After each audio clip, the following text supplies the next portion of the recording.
No, nka ovu ka achọrọ m ịmụ ejima Chukwukwe.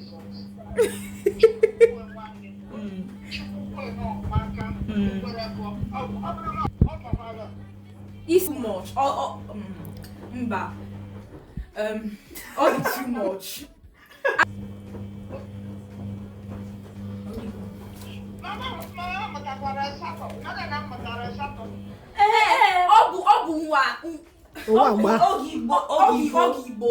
Oge Igbo. Wakita, you know, like obodo shirike.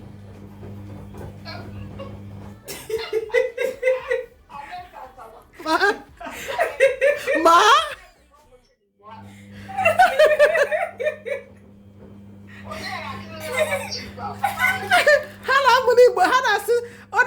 Has sleepless night. How can we have our own children who will not be speaking Igbo to them? Mommy, no, this is bad. This is very, very bad. We need to start speaking this language. Anyị na try sonto di better n'Igbo. I'm not trying here.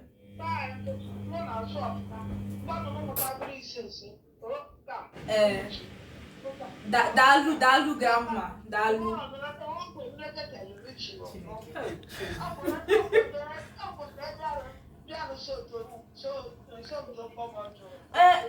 Grandma only about 27 years in number 10 years difference. Grandma, I want to idea ka Chukwu mana onye mami abonye. Mami abonye be. Onye Imo. Mba, mami mbono. Oh, okay. Grandma, were onye no nulukani like Rika. Habu mixed race.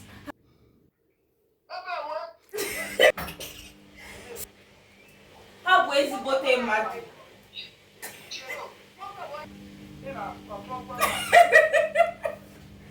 Grandma, each of the kind all the difficulty wete onye Nsukka no eba. All the very difficult. In the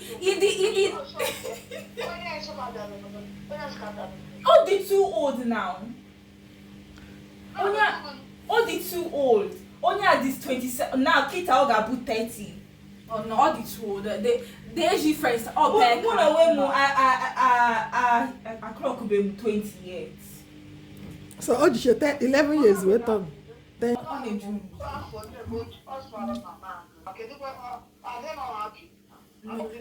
Grandma, had the Igbo, Wakita now, in the Madine.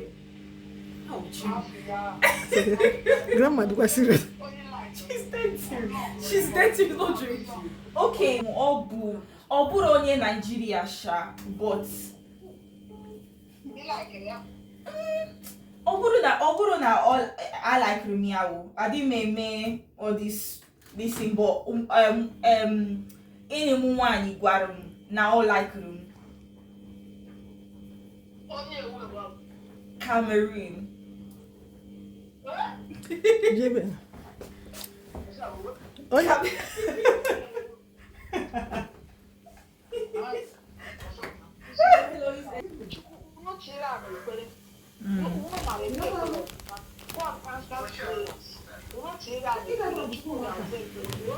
Oh,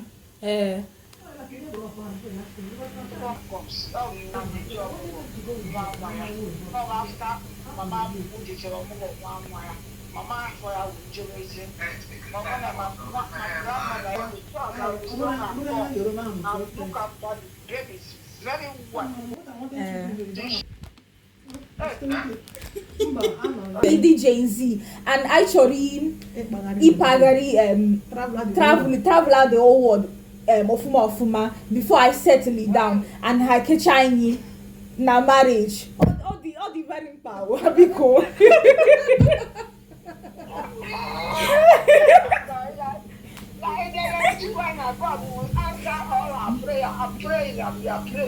Amen. Amen.